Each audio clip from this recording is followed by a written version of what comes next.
So recently we had a huge surprise at the Switch 2 Direct with the announcement of Kirby Air Riders, a sequel to the cult classic Kirby Air Ride on GameCube, and what's equally just as surprising is the fact that Masahiro Sakurai is back to direct the project.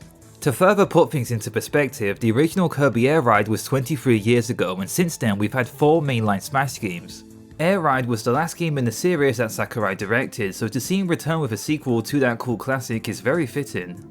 Today, I wanted to share some of my predictions for this new sequel, alongside theorizing a couple of ideas I've had in mind over what Kirby Air Riders could be all about. The original Kirby Air Ride on Nintendo GameCube is the definition of a just one more round game, and then you realise hours have gone by. It's very much a product of its time, having a similar arcade-like experience where you're pretty much trying the game again and again to get better at it. If you don't know, the original game was fairly simple to understand. You had this arcade-style, easy to pick up casual air but hard to master gameplay loop. As a racing game, it's very similar to the Mario Kart series, but where it differs is how everything can be controlled with just one button. Also, surprisingly, even though this game only has 4 races, it can be way more chaotic than Mario Kart at times. This is since the racetracks are very much designed with replay value in mind, having so many branching pathways to take. Not to mention the fact that you can use copy abilities whilst racing to attack the other players. The original release was very experimental for its time, having 3 different game modes. We won't be going too in depth in this video, but it's worth bringing up City Trial mode since it's the most beloved aspect of Kirby Air Ride. This mode is pretty much a predecessor to Battle Royale games, which have become very popular today. You compete against other players under a time limit as you look for better vehicles and to increase your stats. During your time in City Trial, a bunch of random events can occur. Some of them can be more positive and some of them can be negative. Anyway, if you're familiar with Smash Run on the 3DS, you're pretty much familiar with this game mode. After the time limit's up, you'll be competing in various different events using the vehicles and stats that you've been collecting in City Trial mode up until that point. Everyone is familiar with Sakurai's DNA in the Smash Bros series, and Kirby Air Ride is very similar in how it has that same party-like frantic nature to it. Now that we've established the kind of game that Kirby Air Ride is, let's move on to some of my predictions for Kirby Air Riders. Starting off with a more safe prediction, I think that Kirby Air Riders will include all the original game's content, maps, vehicles and game modes, just everything. This is something Sakurai is known for. Just look at the Smash series, especially with Ultimate, where he brought back every single character and most of the previous game's maps. When you also add into the fact that the original game was quite light on content when it came to racetracks and only having one City Trial map, it makes sense to bring it all back for Kirby Air Riders. Another prediction I have, and this was somewhat confirmed in the reveal trailer, is that there'll only be 4 racers like in the original game. It's kinda crazy once you realise it, but 2025 is definitely the year of the kart racers, with Mario Kart World and Sonic Cross Wars also releasing alongside Kirby Air Riders this year. I feel like Sakurai definitely wants to differentiate Kirby Air Riders from more traditional kart races, and 4-player races is definitely the way to go with this. It sounds a little disappointing out of context, but these games are definitely designed with just 4 races in mind. This is since races in Kirby Air Ride are much more frantic, where the players are constantly crashing into one another. Add on to the fact that racetracks in Kirby Air Ride have so many more branching pathways, and it just makes sense to have a smaller race count. Okay, finishing off my more obvious predictions is the simple fact that it's going to have online. City Trial Online in 2025 is going to be one of the best things that ever happens in gaming. Everyone that loves Kirby Air Ride will tell you the exact same thing, and that's the fact that City Trial is just amazing. Once they show this in action with Kirby Air Riders, there's going to be a lot more eyes on this game. Alright, now here's where my predictions and theories get really out there. You've seen it on this video's thumbnail, it's the simple fact that we're going to get Smash Kart. Okay, I understand that this is completely out there, but please hear me out on my theory on why I think this is going to happen.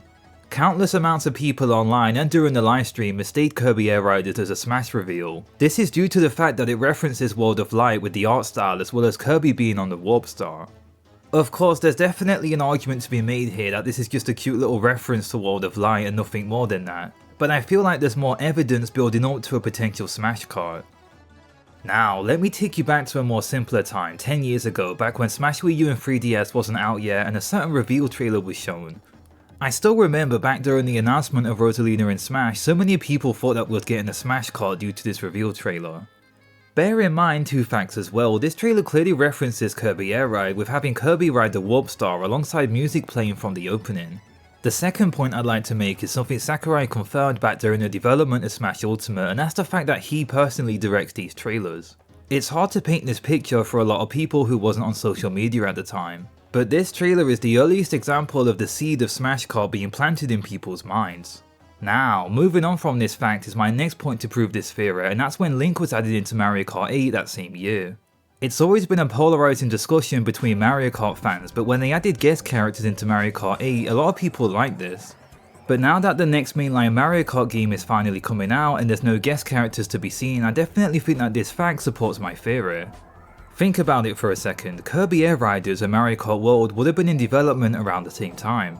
I feel like at some point they made the conscious decision to change how Mario Kart does its roster this time around. Think about it, a lot of people are commenting on how out there the Mario Kart World roster is online, and I really think that this is due to the fact that during development of both Mario Kart World and Kirby Air Riders, they made the conscious decision to have Kirby Air Riders have guest characters and not both games. I feel like if both kart races had guest characters included, it would have created some dissonance between releases. And Nintendo likes to avoid having its releases compete against one another since it makes no sense financially.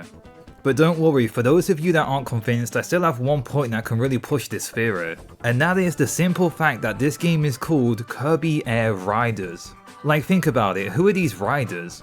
I feel like this title could be similar to how the Sonic and Sega All-Stars racing games were titled. In that series, the roster had a huge emphasis on Sonic characters, but they also had a few cameos from Sega IPs. And this made sense on a branding level since more people are going to recognise Sonic characters than Vice from Skies of Arcadia, but it was still nice for hardcore Sega fans since they got to see a lot of niche representation. Anyway, back to my original point, I feel like Kirby Air Riders is going to be a similar thing to Sonic and Sega All-Stars Racing, where there's pretty much a big emphasis on the Kirby roster, but there'll also be a few guest characters sprinkled in. After all, Sakurai is known for making the impossible happen with how he's managed to bring so many IPs together with the Smash Bros series.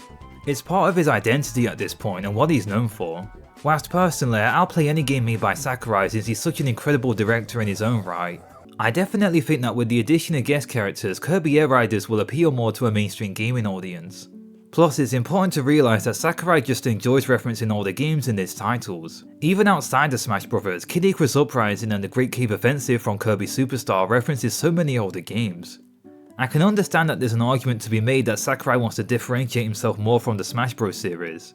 But even before making Smash 64, he's always cross-referenced other games in what he makes. At the end of the day, despite being a game director, Sakurai also just loves gaming as a whole, so it's understandable why he'd want to reference so many other IPs in what he creates.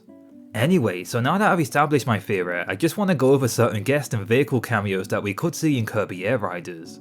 One design concept from the original Kirby Air Ride that I'm such a big fan of is how all the vehicles control differently. You could easily add Samus's ship or the R-Wing from Star Fox since they already float like a warp star. There's also the iconic Blue Falcon that's also appeared in the Mario Kart games. When it comes to picking actual characters for Kirby Air Riders, things get a little difficult, but honestly it's limitless with how many you could think of. You could have Cloud from Final Fantasy VII for instance riding the Hearty Daytona, and his moveset will definitely mimic the sword ability.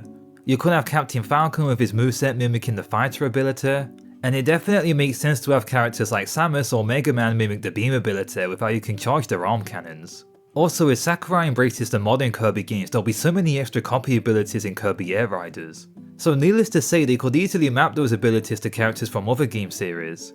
I mean, if you want to go outside of the scope of guest characters and vehicles, you could even have tracks from different game series.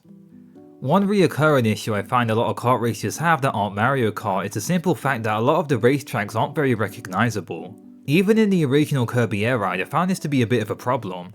A lot of racetracks relied on generic level themes such as grass, lava and ice worlds. But don't get me wrong here, the actual track designs are incredible. I just find that the level themes are a bit too generic in my opinion. So having guest tracks like Corneria or Planet Zebes would really help with visual diversity. Also, Big Blue would be incredible with Kirby Air Ride's movement and physics options. Just imagine how much speed you could build up on a track like that. I know that some of these ideas and concepts might not make it feel no longer on brand as a Kirby Air Ride title, but I'm certain that Sakurai could easily make this feel like a natural progression for the series. But I also just want to say that at the end of the day, I'm a Sakurai fan first and foremost, and anything that he creates is just going to be an incredible experience overall. I love the classic Kirby games, and Kid Icarus Uprising is one of my favourite titles ever made. He's beyond talented and is the only developer out there that is capable of crafting games a certain way. Not to mention the fact that he's made the impossible happen so many times, it's part of his identity at this point. Kirby Air Riders will be a masterpiece regardless of whether or not it will have guest characters, but it's a very exciting thought to have. And with all that being said, what do you think about this Kirby Air Riders sequel? It's definitely something no one was expecting from this latest direct. Also, any feedback on this video would be appreciated. Thank you so much for watching and I hope you have a nice rest of your day.